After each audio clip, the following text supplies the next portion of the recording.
आप सभी को मेरा नमस्कार। आज हम लोक प्रशासन के अर्थ के बारे में परिचर्चा करेंगे। What is the meaning of public administration?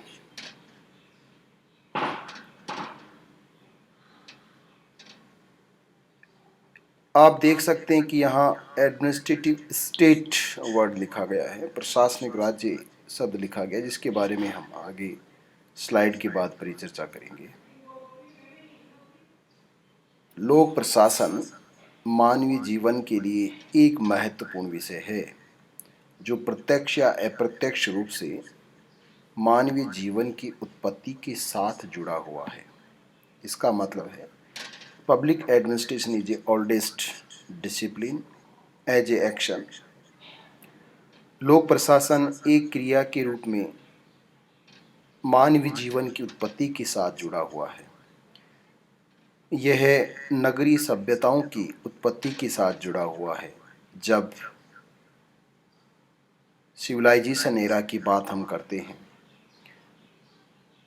3000-4000 ईसा पूर्व जो प्रामाणिक स्रोत हमें मिलते हैं, या 10,000 ईसा पूर्व के आसपास भीमबेटका की गुफाओं के साक्ष्य हमें मिलते हैं, वहाँ से लोक प्रशासन एक क्रिया के रूप में रहा है। इसका मतलब है as a action public administration as well as old human civilization. जितनी पुरानी मानवीय सभ्यता है उतना ही पुराना लोक प्रशासन विषय है। लोक प्रशासन का सामान्य अर्थ किसी सरकारी एजेंसी के द्वारा जनता के लिए प्रस्तुत की जाने वाली एक सेवा है। इसका मतलब है कि लोक प्रशासन जन सेवा के लिए प्रतिबद्ध इकाई है। लोक प्रशासन भी राज्य की तरह ही विकास की प्रक्रिया का परिणाम है। जब हम बात लोक प्रशासन एक क्रिया के रूप में अथवा लोक प्रशासन एक विषय के रूप में अभिव्यक्त करते हैं, तो यह वास्तव में भले ही एक अनुशासन अथवा सब डिसिप्लिन ऑफ पॉलिटिकल साइंस राजनीति विज्ञान के एक उप अनुशासन के रूप में हो, अथवा एज ए एक्शन और as a form of action एक क्रिया के रूप में, वह निसंदेह मानवीय जीवन के साथ जुड़ा हुआ है। और इसलिए जिस तरह से मानवीय जीवन की प्रक्रिया का मानवीय सभ्यता का होमोसोफियन एरा से मॉडर्न साइंटिफिक एरा तक डेवलपमेंट हुआ है, आदि मानव से लेकर वर्तमान आधुनिक या रोबोट या तकनीकी मानव तक जो विकास यात्रा है, वह विकास की प्रक्रिया का परिणाम रही है। इसलिए लोक प्रशासन भी इस मानवीय विकास की प्रक्रिया के साथ निरंतर और प्रत्यक्ष रूप से जुड़ा हुआ रहा है। इस आधार पर यदि हम लोक प्रशासन के अर्थ के बारे में परिचर्चा करें, तो हमारे सामने दो मंतव्य उदित होते हैं। पहला है लोक प्रशासन एक क्रिया के रूप में, अर्थात एक क्रिया के रूप में लोक प्रशासन का विकास कैसे हुआ, अथवा एक कार्य करने वाली तकनीक अथवा किसी कार्य का निष्पादन करने वाली विधि, श्रेष्ठ स्वरूप, तरीके, मेथड, टेक्निक्स के रूप में लोक प्रशासन का विकास कैसे हुआ। दूसरा हमारे अभिव्यक्तिकरण का मंतव्य का स्पष्टीकरण का आधार है एक अध्ययन के विषय के रूप में अथवा बौद्धिक अनुशासन के रूप में लोक प्रशासन का विकास और अर्थ। तो सबसे पहले हम लोक प्रशासन के अर्थ के बारे में बात करेंगे कि वास्तव में वह दो आधारों पर कितना प्राचीन है और कहाँ तक इसका विकास हो चुका है, ऐसा क्यों है। उसके बाद एज ए डिसिप्लिन कौन सी स्टेजेज के माध्यम से पब्लिक एडमिनिस्ट्रेशन का एज ए डिसिप्लिन डेवलपमेंट हुआ है, उसके बारे में परिचर्चा की जाएगी। तो सबसे पहले लोक प्रशासन एक गतिविधि या क्रिया के रूप में, अर्थात यदि हम यह स्वीकार करते हैं कि लोक प्रशासन का मतलब है सरकारी अभिकरण के द्वारा, एजेंसी के द्वारा, राज्य के द्वारा किसी कार्य को निश्चित तरीके अथवा निर्धारित प्रक्रिया से संपादित अथवा निष्पादित किया जाता है, तो उस पद्धति, तरीके और तकनीक को ही लोक प्रशासन कहा जाता है। यदि इस अर्थ में देखें तो लोक प्रशासन का अभिप्राय है, यह लोक प्रशासन उतना ही पुराना है जितना पुराना सामाजिक जीवन है। यानी एक जिस सभ्य जीवन की हम बात करते हैं, उस सभ्य जीवन की उत्पत्ति के साथ ही लोक प्रशासन जुड़ा हुआ है। नदी घाटी सभ्यताओं का जीवन, प्राचीन सभ्यताएं जिनके साक्ष्य हमारे पास उपलब्ध हैं, एक क्रिया के रूप में लोक प्रशासन को हम प्राचीन नदी घाटी सभ्यताओं से रेखांकित कर सकते हैं। इसको ट्रेस आउट कर सकते हैं ह्यूमन सिविलाइजेशन की ओरिजिन से, लाइक सिविलाइजेशन ऑफ इजिप्ट, मिस्र की सभ्यता प्राचीन सभ्यताओं में एक है। चीन की सभ्यता, भारत की सभ्यता, सिंधु घाटी सभ्यता, मोहनजोदड़ो, हड़प्पा की सभ्यता अथवा मेसोपोटामिया या दजला फरात नदी घाटियों की सभ्यताएं प्राचीन सभ्यताएं रही हैं। इन सभ्यताओं की निर्माण प्रक्रिया, सृजन प्रक्रिया, नगर नियोजन, कृषि प्रणाली, जल प्रबंधन अर्थात सामाजिक, न्यायिक, आर्थिक, राजनीतिक जीवन के बारे में यदि हम ऐतिहासिक अध्ययन करते हैं तो हमें मालूम होता है कि उस समय भी इन कार्यों को बड़े ही प्रबंधन के माध्यम से, तरीके से, पद्धति से किया जाता था। इसलिए लोक प्रशासन उन सभ्यताओं की उत्पत्ति के साथ जुड़ा हुआ है। यदि बात करें मिस्र के केंद्रीकृत नौकरशाही नुमा प्रशासन की, जो एक विकसित व्यवस्था का उदाहरण था। चीन वह प्रथम देश रहा है जहां पर पब्लिक सर्वेंट्स के रिक्रूटमेंट की प्रोसेस का कॉम्पिटिटिव एग्जाम्स के माध्यम से पहली बार आयोजन किया जाता था। 3री शताब्दी ईसा पूर्व चीन दुनिया का पहला देश है जहां पब्लिक एडमिनिस्ट्रेशन के एक्टिविटीज को होल्ड करने के लिए, ऑपरेट करने के लिए कॉम्पिटिटिव एग्जाम्स अथवा प्रतियोगी परीक्षाओं के माध्यम से लोक सेवकों का चयन किया जाता था। यदि नगर घाटी सभ्यताओं के राज्य के बारे में हम रेखांकित करें तो यूनानी नगर राज्य, आदि राज्यों से यूनानी नगर राज्य, सामंती राज्य, रोमन राज्य, सामंती राज्य, राष्ट्र राज्य और आधुनिक हम कहें तो ग्लोबलाइज स्टेट की जो बात कही गई, वैश्वीकृत या ग्लोबल विलेज की बात भी कही जाती है। गणराज्य और भारत के प्राचीन साम्राज्यों में प्रशासनिक व्यवस्था को बहुत ही अच्छे स्वरूप में विकसित किया गया। यहाँ तक कि मध्यकालीन सामंती समाजों में प्रशासन के विकेंद्रीकरण की व्यवस्था विद्यमान रही है। यह सब यूरोपियन राष्ट्रीय राजतंत्रों, विशेषतः फ्रांस, ब्रिटेन और रूस के उदय के साथ जुड़ी हुई अवधारणाएं हैं। यह प्रशासन के विस्तार और युद्ध जैसी नीतियों और नेतृत्व का ही परिणाम था कि अनेक मंत्रालयों, विभागों को बड़े स्तर पर स्थापित किया गया।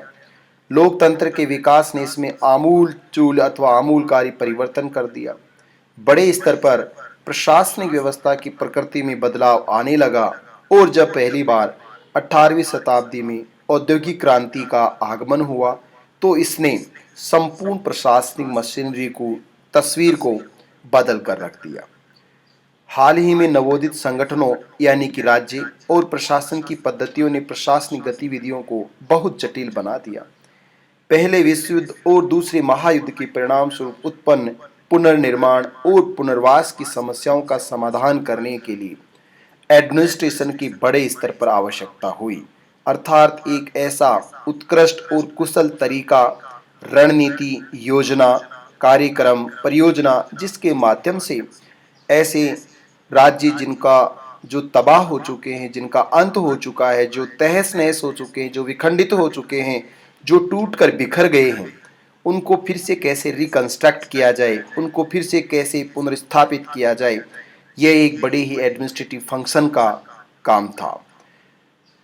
आर्थिक मंदी, महंगाई इत्यादि का समाधान करने के लिए प्रशासनिक व्यवस्थाओं को स्थापित किया गया। इस तरह संपूर्ण समाज में सभी प्रकार की क्रियाओं का निदान करने के लिए प्रशासन एक अनिवार्य क्रिया के रूप में स्थापित हुआ। As a form of action, administration अर्थात मानवीय जीवन से जुड़े हुए सभी कार्यों का निष्पादन और संपादन करने के लिए इन क्रियाओं का उदय हुआ, आगे बढ़ने लगी। यदि हम इस तस्वीर में देखें जो कि प्रशासकीय राज्य अथवा एडमिनिस्ट्रेटिव स्टेट के बारे में डिफाइन कर रही है कि राज्य कहाँ से लेकर कहाँ तक कार्य कर रहा है।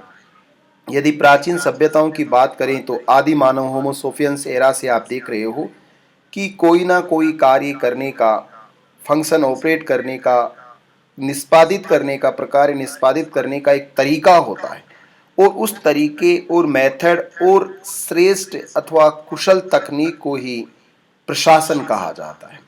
और यदि ऐसी तकनीक, पद्धति और रणनीति का निष्पादन राज्य के द्वारा किया जाता है तो उसे ही पब्लिक एडमिनिस्ट्रेशन अथवा लोक प्रशासन के नाम से जाना जाता है। लगभग 3000 ईसा पूर्व से प्राचीन मिस्र वाटर मैनेजमेंट, मिस्र की जो जल प्रबंधन प्रणाली हम देखें, जैसा आप इस तस्वीर में देख रहे हैं कि किस तरह उसके द्वारा जो जल है उसकी निकासी की जा रही है, और ये एक जुगाड़ सिस्टम को स्थापित किया गया है। जो इरिगेशन सिस्टम था मिस्र का, बड़ा ही वेल सेटल्ड और प्रसिद्ध सिस्टम था। इसके माध्यम से सिंचाई प्रणाली का निर्वहन उस जमाने में जुगाड़ के माध्यम से, जो आजकल तो आधुनिक साइंस और टेक्नोलॉजी का डेवलपमेंट हो चुका है, उस समय भी अगर हम देखें तो एक बड़ी ही विकसित पद्धति थी। और ये विकसित पद्धति ही as a form of action, कार्य के एक रूप में लोक प्रशासन थी। प्रशासन की क्रिया निजी व्यक्तियों के द्वारा, और स्टेट अगर इसमें रोल प्ले करता है तो इसको पब्लिक एडमिनिस्ट्रेशन के नाम से जाना जाता है।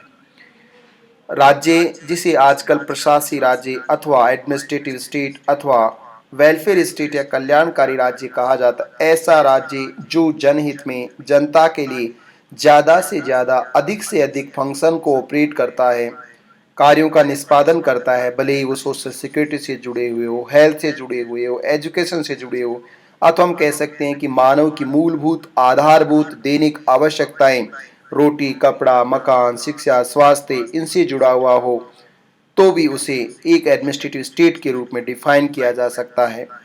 इस चित्र में आप देख रहे हैं, जिसका लिंक नीचे दिया गया है, कि गर्भवती महिलाएं, उनका पंजीकरण किया जाता है, अर्थात मानव के इस दुनिया में आगमन से पूर्व ही राज्य कार्य करना शुरू कर देता है। पंजीकृत गर्भवती माताओं का पंजीकरण, उनकी स्वास्थ्य की देखभाल, उनके लिए दवाई, स्वास्थ्य और अन्य तमाम तरह की जो सुविधाएं राज्य के द्वारा दी जाती हैं, ताकि एक स्वस्थ बच्चे का जन्म हो सके। जन्म के पश्चात इस तस्वीर में आप देख पा रहे हैं, जो यूनिसेफ के द्वारा जारी की गई है, बर्थ सर्टिफिकेट के नाम से जन्म पंजीकरण इसे कहा जाता है, कि जो व्यक्ति मानव के रूप में जन्म लिया उसका एक पंजीकरण किया जाए, उसको रजिस्टर्ड किया जाए।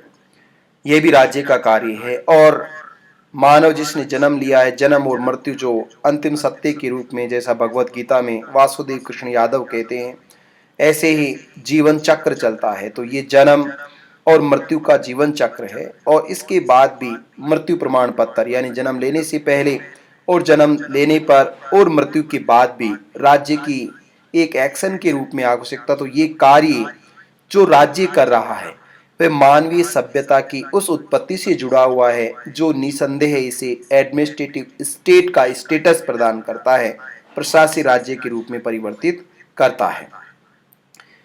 यदि प्रशासन का अर्थ किसी कार्य को, यदि इसको डिफाइन किया जाए कि पब्लिक एडमिनिस्ट्रेशन अथवा लोक प्रशासन एक क्रिया के रूप में कैसे इसका अर्थ अभिव्यक्त करता है, क्रिया के रूप में किसी भी कार्य को पूर्ण करने अथवा क्रमबद्ध और सुव्यवस्थित तरीके से निष्पादित करने से लिया जाता है। अर्थात यदि प्रशासन, एडमिनिस्ट्रेशन का मतलब इस बात से है कि कोई कार्य किस श्रेष्ठ तरीके से, नीति से, पद्धति और रीति से किया जाता है, उसे ही एडमिनिस्ट्रेशन कहते हैं, उसे प्रशासन कहते हैं। कार्य करने का श्रेष्ठ तरीका ही प्रशासन है।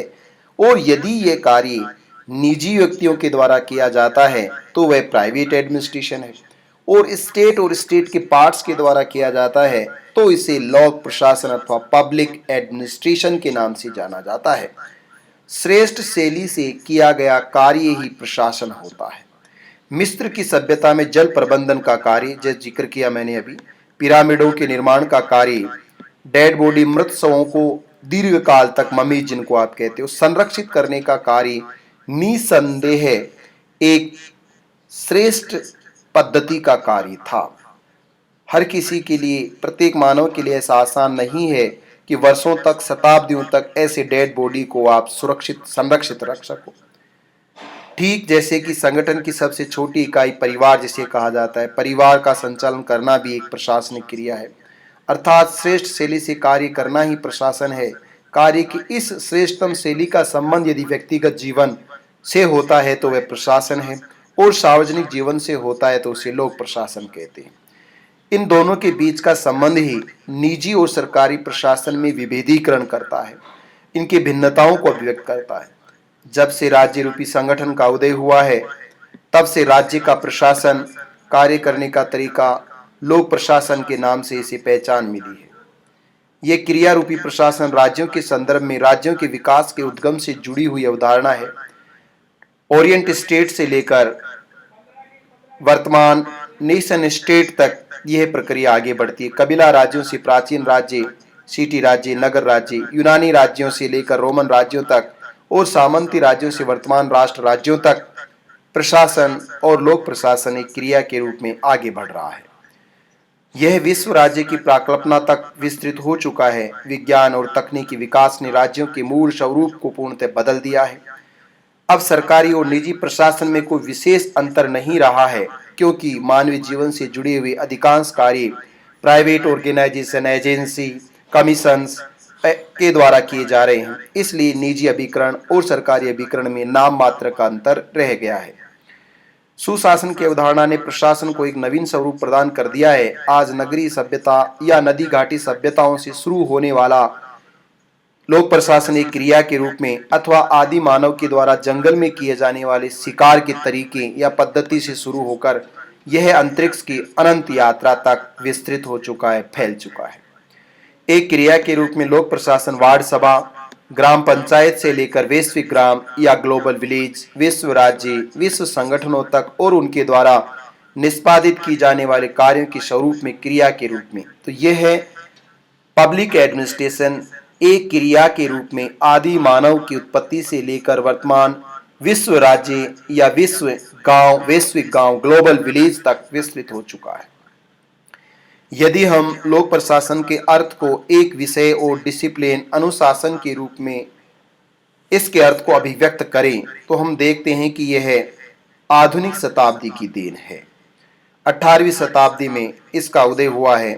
17वीं शताब्दी में पहली बार इस वर्ड का प्रयोग किया गया और 1887 19वीं सेंचुरी के अंतिम दशक में औपचारिक रूप से एक अनुशासन के रूप में इसका विकास हुआ है। लोक प्रशासन एक अनुशासन के रूप में या अध्ययन के क्षेत्र के रूप में लंबे समय से समाज विज्ञान अथवा उसकी विविध नवोदित विधाओं में अंतर्निहित रहा है। यद्यपि लोक प्रशासन एक क्रिया के रूप में उतना ही पुराना है जितनी नगरीय सभ्यता, लेकिन अध्ययन के क्षेत्र या अनुशासन के रूप में यह 19वीं शताब्दी के अंतिम समय में उदित और विकसित हुआ है। फिर भी इसका अर्थ यह नहीं है कि लोक प्रशासन इससे पहले विद्यमान ही नहीं था, वह उससे पहले भी अन्य अनुशासन की शाखाओं में विद्यमान था। लोक प्रशासन एक अनुशासन के रूप में समाज विज्ञान में उसी तरह से अंतर्निहित था जैसे कि समाज विज्ञान की अन्य शाखाएं राजनीति विज्ञान, नीति शास्त्र, मनोविज्ञान इत्यादि समाज विज्ञान में। इसका मतलब लोक प्रशासन एक अनुशासन के रूप में भी विद्यमान था, यद्यपि उसका स्वतंत्र और पृथक अनुशासन का अस्तित्व 19वीं शताब्दी से पहले विद्यमान नहीं था, परंतु वह विषय जरूर था। यह समाज विज्ञान की संबंधित शाखाओं राजनीति शास्त्र, नीति शास्त्र, कानून इत्यादि के साथ भी विद्यमान रहा है। प्राचीन भारतीय धर्म शास्त्रों रामायण महाभारत के अंतर्गत भी राजनीतिक विचारों के साथ साथ प्रशासनिक विचारों का उल्लेख किया गया है। इन्हीं धार्मिक ग्रंथों में समानांतर जिनमें स्मृति और स्मृतियों में न्यायिक प्रशासन की बात कही गई है। इससे भी अधिक विस्तृत स्वरूप में कौटिल्य के द्वारा लिखित अर्थशास्त्र नामक पुस्तक की राजनीति और शासन कला की, जिसे सर्वश्रेष्ठ पुस्तक कहा जाता है, उसके अंतर्गत बड़े स्तर पर एडमिनिस्ट्रेटिव फंक्शन अथवा प्रशासनिक व्यवस्था का उल्लेख किया गया है। शुक्र नीति सार में एक विस्तृत और प्राचीन भारतीय प्रशासनिक व्यवस्था जो आज भी किसी देश में विद्यमान नहीं है, ऐसी प्रशासनिक व्यवस्था का विवेचन किया गया। आचार्य शुक्र ने कल्याणकारी नौकरशाही की विस्तार से परिचर्चा की है। निसंदेह वह कल्याणकारी नौकरशाही थी जिसे आधुनिक भारत में लागू करना आज भी प्रासंगिक होगा, यद्यपि ये राज्यों के लिए बड़ा मुश्किल है।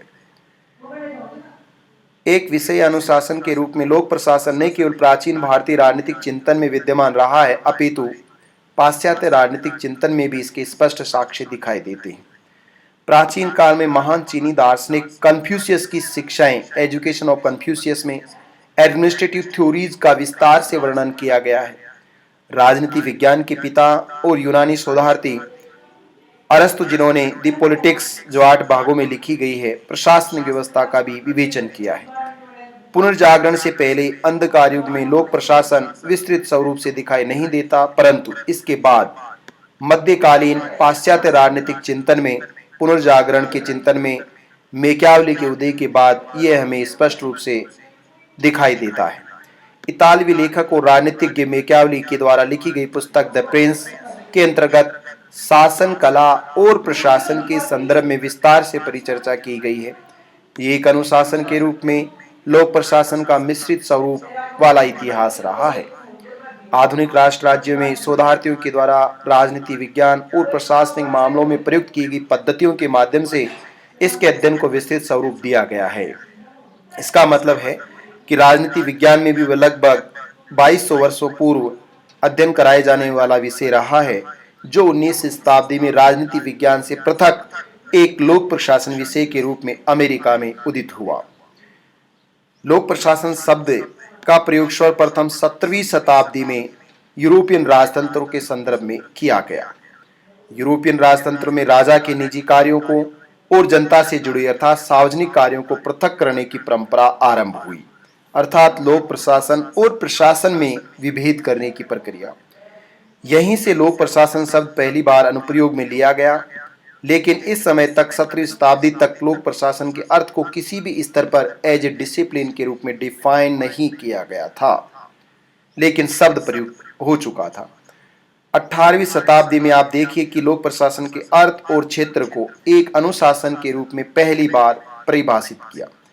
सर्वप्रथम अमेरिकी स्कॉलर हैमिल्टन के द्वारा, हैमिल्टन जो कि अमेरिका के प्रथम वित्त मंत्री भी थे, जिन्हें सेक्रेटरी ऑफ ट्रेजरी के नाम से जाना जाता था, उन्होंने इसे डिफाइन किया। अलेक्जेंडर हैमिल्टन ने 85 आर्टिकल्स एसेज की एक सीरीज जारी की, जिसका नाम था, नोमेनक्लेचर था, the federalist paper 1788। The federalist paper 1788 के अंतर्गत हैमिल्टन ने निबंध की श्रृंखलाओं में पहली बार meaning and scope of public administration को डिफाइन किया। लोक प्रशासन क्या है, लोक प्रशासन में किसका अध्ययन किया जाता है। 19वीं शताब्दी के प्रारंभ में चार्ल्स जीन बाप्टिस्ट बोनिन के द्वारा पहली बार principles de administration public French language में, अर्थात प्रिंसिपल्स ऑफ पब्लिक एडमिनिस्ट्रेशन के नाम से एक फ्रांसीसी भाषा में शोध पत्र लिखा गया, जिसमें लोक प्रशासन के बारे में विस्तार से लिखा गया। इस श्रृंखला के 3 प्रकाशन जारी हुए, 1808, 1809 और 1812 इन पेरिस। 1808, 1809 और 1812 में 3 श्रृंखलाओं को जारी किया गया। इसके बाद जर्मनी और ऑस्ट्रिया में पब्लिक फंक्शंस के प्रबंधन से संबंधित एक नवीन अवधारणा, न्यू कंसेप्ट का इमर्जेंस हुआ, विच नोन एज कैमरलिज्म, कैमरलवाद के नाम से इसे जाना गया। कैमरलवाद की अवधारणा ने पहली बार पब्लिक एडमिनिस्ट्रेशन और प्राइवेट एडमिनिस्ट्रेशन को क्लियरली डिफाइन किया। इस अवधारणा के समर्थक थे जॉर्ज जिंके और डेविड ए लिंडेनफेल्ड। इसके अंतर्गत जर्मन साइंस ऑफ एडमिनिस्ट्रेशन में सार्वजनिक कार्यों को 3 कैटेगरी में डिवाइड किया गया। लोक वित्त से संबंधित कार्य, आर्थिक कार्य और राजनीतिक कार्य। तो separation of function of state, इसको डिफाइन किया गया, जो कार्यों के पृथक्करण के स्वरूप, अथवा हम कह सकते हैं कि ये लोक प्रशासन के अनुशासन के रूप में विकास की प्रक्रिया शुरू हो चुकी है। 3री शताब्दी ईसा पूर्व प्रतियोगी परीक्षा चीन में शुरू की गई, लेकिन पहली बार आधुनिक जर्मनी वह पहला देश था जहां प्रशासनिक ऑफिसर्स को ट्रेनिंग का कार्यक्रम शुरू किया गया और पाठ्यक्रम के रूप में प्रशासनिक क्रियाओं का विस्तार से अध्ययन कराया जाने लगा। एक अनुशासन और विषय के रूप में लोक प्रशासन के उदय के पीछे संयुक्त राज्य अमेरिका देश का महत्वपूर्ण योगदान रहा है और इसीलिए अमेरिका को लोक प्रशासन की जन्मस्थली के नाम से भी जाना गया। इस क्रम में सर्वप्रथम अमेरिकन प्रेसिडेंट एंड्रयू जैक्सन के द्वारा जैक्सन आइडियोलॉजी को विस्तारित स्वरूप दिया गया। एक स्वतंत्र विषय के रूप में लोक प्रशासन स्थापित करने का पहला निर्णायक कदम इसे माना जाता है। अमेरिका के प्रसिद्ध राजनीतिज्ञ और 7वें राष्ट्रपति एंड्रयू जैक्सन ने अपने 8 वर्ष के दोहरे कार्यकाल में अमेरिकी लोकतंत्र में एक नवीन परंपरा की शुरुआत की, जिसे जैक्सन डेमोक्रेसी के नाम से भी जाना जाता है।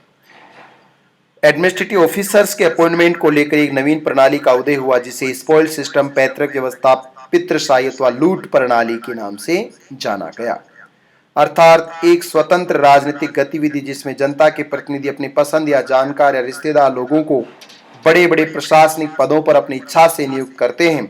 इस कारण से प्रशासनिक कार्मिकों के चयन में अवगुणों पर आधारित प्रणाली, जिसमें भ्रष्टाचार, भाई भतीजावाद, अयोग्यता को बढ़ावा मिला। इस लूट प्रणाली की व्यवस्था के प्रतिरोध में 1880 के दशक में एक दीर्घकालिक रिफॉर्मेटिव मूवमेंट चला, जिसे सिविल सर्विसेज रिफॉर्म्स मूवमेंट के नाम से जाना गया।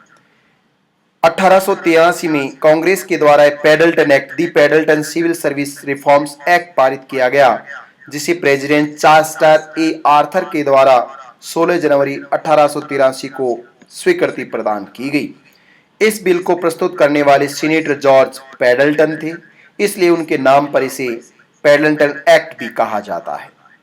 इसमें पहली बार अमेरिकी प्रशासनिक कार्यों के चयन में, भर्ती प्रक्रिया में लिमिटेड लेवल पर लगभग 10% मेरिट सिस्टम को अडॉप्ट किया गया, मेरिट बेस्ड सिस्टम को स्वीकार किया गया। 1980 तक चलकर ये और विस्तृत हुआ। इस क्रम में सबसे महत्वपूर्ण निर्णायक भूमिका का निर्वहन अमेरिकन प्रेसिडेंट और father of modern public administration Woodrow Wilson के द्वारा योगदान दिया गया। तो यह था आज लोक प्रशासन का अर्थ as a form of action और as a form of discipline. एक अनुशासन के रूप में लोक प्रशासन का अर्थ क्या था, किस तरह से ये उदित हुआ है, और एक क्रिया के रूप में ये मानवीय जीवन के साथ किस तरह से जुड़ा हुआ है। नेक्स्ट हम देखेंगे कि जब 1887 में द स्टडी ऑफ एडमिनिस्ट्रेशन नाम से आर्टिकल लिखा गया थॉमस वुड्रो विल्सन के द्वारा, तो लोक प्रशासन का औपचारिक रूप से श्रीगणेश हो गया। एक स्वतंत्र और पृथक विषय के रूप में लोक प्रशासन, जो पिछले 2200 वर्षों से अनुशासन के रूप में राजनीति विज्ञान के साथ समाज विज्ञान की एक शाखा के रूप में अध्यापन कराया जा रहा था, वह एक स्वतंत्र विषय के रूप में उदित हुआ।